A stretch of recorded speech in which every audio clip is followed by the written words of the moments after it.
Medical കോളേജിലെ ശസ്ത്രക്രിയാ പ്രതിസന്ധിയിൽ രാജിവെക്കാനൊരുങ്ങി യൂറോളജി വിഭാഗം മേധാവി ഡോക്ടർ ഹാരിസ് ചിറക്കൽ.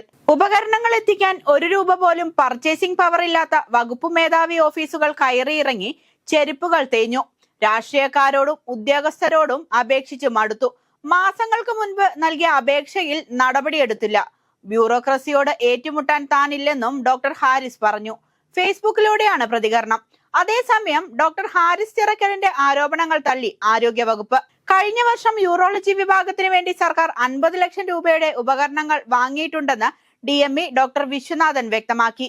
ഇന്നലെ 4 ശസ്ത്രക്രിയകൾ നടന്നു. സംഭവത്തിൽ ഡോക്ടർ ഹാരിസിനോട് വിശദീകരണം തേടുമെന്നും DME ഡോക്ടർ വിശ്വനാഥൻ പറഞ്ഞു. കൊച്ചിയിൽ ഷോറൂമിലേക്ക് ഇറക്കുന്നതിനിടെ ആഡംബര റേഞ്ച് റോവർ കാർ അപകടത്തിൽപ്പെട്ടത് മാനുഷിക പിഴവ് മൂലമെന്ന് മോട്ടോർ വാഹന വകുപ്പിന്റെ പ്രാഥമിക അന്വേഷണ റിപ്പോർട്ട്. വാഹനത്തിന് സാങ്കേതിക തകരാർ ഇല്ലായിരുന്നെന്നും ട്രെയിലറിൽ നിന്ന് വാഹനമിറക്കിയ CITU തൊഴിലാളിയുടെ പരിചയക്കുറവാണ് മരണത്തിനിടയാക്കിയതെന്നും motor vehicle inspector VA Azeem പ്രതികരിച്ചു. ഇത്തരം വാഹനങ്ങൾ ഇറക്കാൻ തൊഴിൽ പരിചയമുള്ളവരെ യൂണിയനുകൾ നിയമിക്കണമെന്നാവശ്യപ്പെട്ട് വാഹന ഡീലർമാരും രംഗത്തെത്തി. സംസ്ഥാനത്ത് ഇന്നും അതിശക്തമായ മഴയ്ക്ക് സാധ്യതയെന്ന് കേന്ദ്ര കാലാവസ്ഥാ വകുപ്പ്. 5 ജില്ലകളിൽ ഓറഞ്ച് അലേർട്ട്, 9 ജില്ലകളിൽ യെല്ലോ അലർട്ടും നൽകിയിട്ടുണ്ട്. പത്തനംതിട്ട, കോട്ടയം, ഇടുക്കി, മലപ്പുറം, വയനാട് ജില്ലകളിലാണ് ഓറഞ്ച് അലർട്ട്. തിരുവനന്തപുരം, കൊല്ലം, ആലപ്പുഴ, എറണാകുളം, തൃശൂർ, പാലക്കാട്, കോഴിക്കോട്, കണ്ണൂർ, കാസർഗോഡ് ജില്ലയിലാണ് യെല്ലോ അലർട്ട് ഉള്ളത്. കഴിഞ്ഞ ദിവസം നഗരത്തിൽ 19 പേരെ കടിച്ച തെരുവ് നായ്ക്ക് പേവിഷബാധ സ്ഥിരീകരിച്ചു.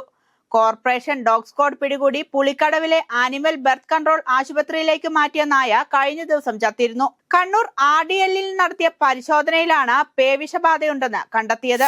മകനെ വെട്ടിക്കൊന്ന ശേഷം പിതാവ് ജീവനൊടുക്കി. കടപ്പാക്കട അക്ഷയനഗറിൽ ശ്രീനിവാസപിള്ളയാണ് മകൻ വിഷ്ണു ശ്രീനിവാസപിള്ളയെ വെട്ടിക്കൊന്ന ശേഷം ജീവനൊടുക്കിയത്. മൃതദേഹത്തിന് 2 ദിവസത്തെ പഴക്കമുണ്ട്. വിഷ്ണുവിന് മാനസികാസ്വാസ്ഥ്യം ഉണ്ടായിരുന്നതായി അയൽവാസികൾ പറയുന്നു. കൊൽക്കത്തയിൽ നിയമ വിദ്യാർത്ഥിനിയെ കൂട്ടബലാത്സംഗം ചെയ്ത കേസിൽ ഒരാൾ കൂടി അറസ്റ്റിൽ. ബലാത്സംഗത്തിന് സഹായം ചെയ്തു എന്ന കണ്ടെത്തലിനെ തുടർന്ന് കോളേജിലെ സുരക്ഷാ ജീവനക്കാരനാണ് അറസ്റ്റിലായത്. ഇതോടെ കേസിൽ അറസ്റ്റിലായവരുടെ എണ്ണം 4 ആയി. ജൂൺ 25 രാത്രി 7:30-നും 10:50-നും ഇടയിലാണ് ദാരുണ സംഭവം ഉണ്ടായത്. വിവാഹാഭ്യർത്ഥന നിരസിച്ചതിനെ തുടർന്നാണ് ബലാത്സംഗത്തിന് ഇരയാക്കിയതെന്ന് അതിജീവിതയുടെ പരാതിയിൽ പറയുന്നു. ഇസ്രയേലും ഹമാസും തമ്മിൽ ഒരാഴ്ചയ്ക്കുള്ളിൽ വെടിനിർത്തൽ പ്രാവർത്തികമാകുമെന്ന് അമേരിക്കൻ പ്രസിഡന്റ് ഡൊണാൾഡ് ട്രംപ്. വെടിനിർത്തൽ സംബന്ധിച്ച് ബന്ധപ്പെട്ടവരുമായി താനിപ്പോൾ സംസാരിച്ചതേയുള്ളൂവെന്നാണ് ട്രംപ് മാധ്യമങ്ങളോട് പറഞ്ഞത്. എന്നാൽ ആരുമായാണ് ഇത് സംബന്ധിച്ച ചർച്ചകൾ നടത്തിയതെന്ന് ട്രംപ് വ്യക്തമാക്കിയില്ല.